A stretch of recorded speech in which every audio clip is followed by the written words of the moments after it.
He's Bob Pollock, Penn State Extension, joins us each Friday at this time, and you can ask Bob your questions about lawns, gardens, trees, plants, whatever it happens to be. He'll take a shot at it. Good morning. Good morning. Good morning. This is a different morning today, It is. isn't it? Yeah. Yeah. Last Friday. Cloud cover hanging in there this morning. Last Friday we had 4 or 5 callers. All Yes, we had did. questions for you. So we're going to open up the lines again. If somebody has a question for Bob, you can call him at 479-1160 or 349-WCCS.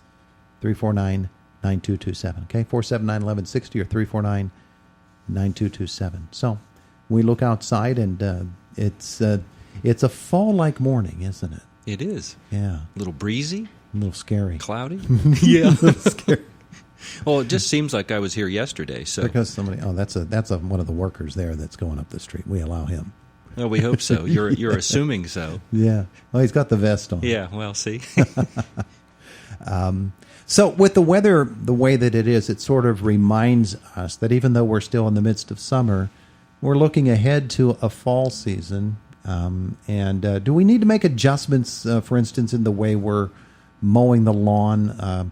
I heard that after the middle of July, after July 15th, you're not supposed to trim your shrubs because they're trying to set themselves up for winter. Is that true? Yeah, in some cases, especially with hedges, and other plants too. What we're trying to avoid is encouraging new growth. So as we're getting into August here, if you do some pruning, then that may cause some new growth to come out, and then before you know it, and by the time that happens, it'll be succulent growth that when we get a freeze sometime in October, then there's a good chance that could get killed with that freeze because it's just succulent new growth, and it hasn't hardened off yet and become more woody, and so it's susceptible to being frosted or frozen. Can that endanger the so plant that's one as of a the whole? key things of that timing is we're trying to avoid putting out that new growth and then getting it knocked back off again. Now that might be your goal. It might not bother you, but you'll have brown stuff all over the plant. Yeah. And then that can also then encourage some decay organisms and things to get in there, and so we're just trying to avoid that time frame. And trying to set those plants up so that, like spring flowering shrubs, we like to prune those right after they bloom, and then we're in good shape. And then you might just need to do touch. If you're removing dead wood, or if there's too many branches and you're trying to clean things out, open it up a little bit, that's not a problem.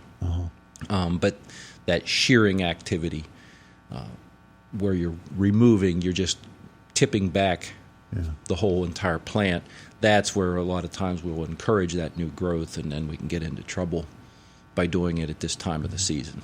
Let's take a caller. Good morning. Hi, Bob. I harvested my broccoli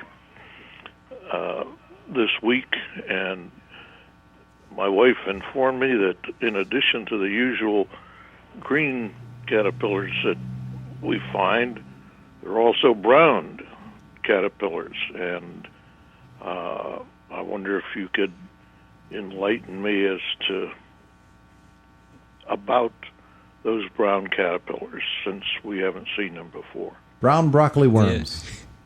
Yeah, there are several different worms that will infest broccoli.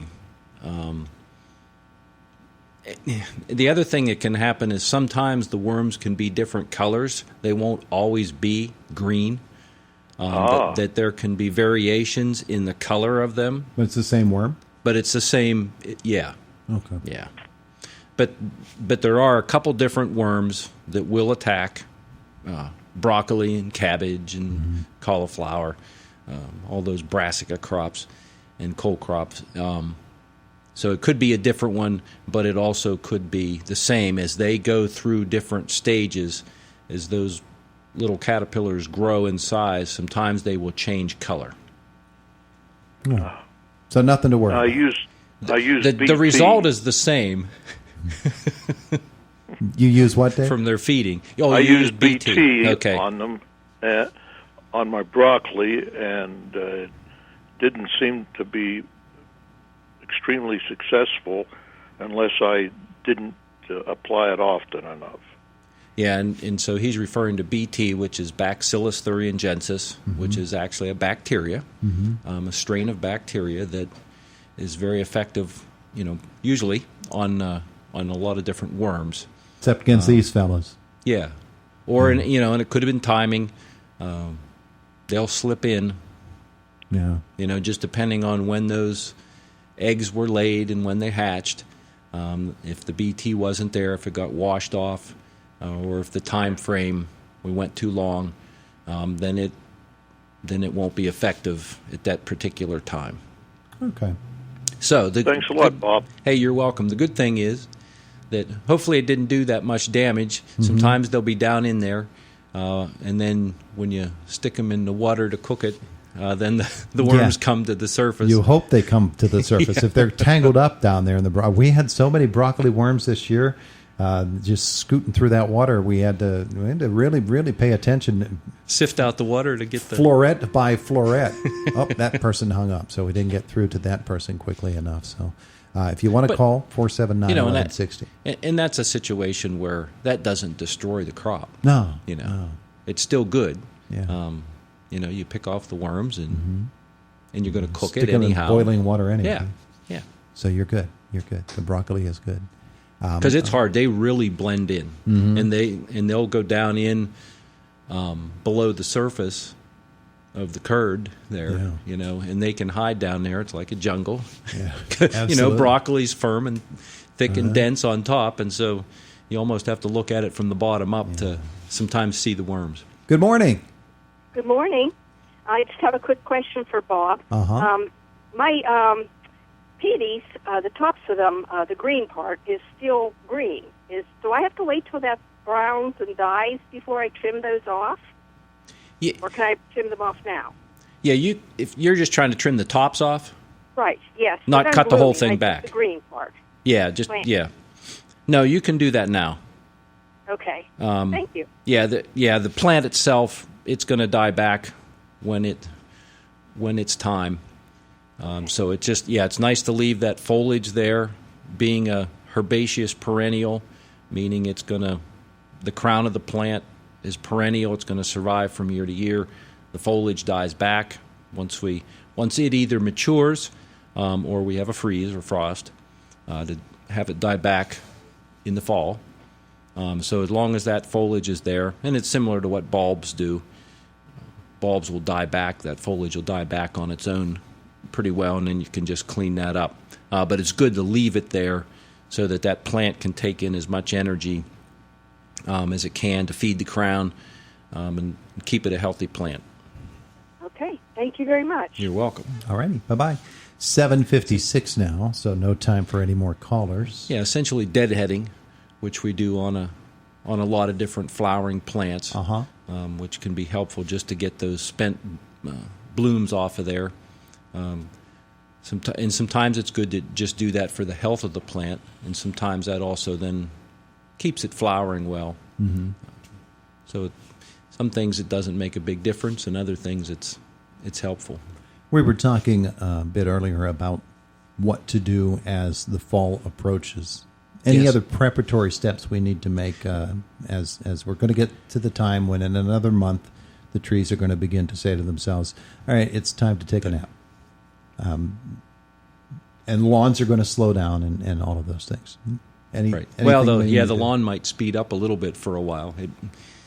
With the drier, warmer weather, mowing schedule may have slowed down a little bit. That may speed up again. If we have ample moisture and cooler temperatures, it'll keep going. Just kind of keep track of things. We've got although the rain's been spotty, most things have gotten a little bit of drink of water. It was starting to get a little dry there. So just kind of keeping track of that. Of course, the yard will, as long as it's healthy, will go kind of dormant, and then it'll come back out of that when conditions are okay for it to continue. Okay. And just keeping up on things, the deadheading, the maintenance. And as we look towards fall, later summer, early fall, if you have spots that need reseeded, we're going to be soon moving into the time where it's a good time to do that, one of the best times of the year to do any seeding or sodding, repairing, dethatching. And usually that's when it starts to cool down a little bit and we have a little bit more consistent moisture, then we can go in and do those jobs, and it'll do the least amount of damage to the turf as possible. Do it for the snowflies. That's right. Next week. Thanks, Bob. You're welcome. It's the voice of Indiana County, WCCS AM 1160 and 101.1 FM.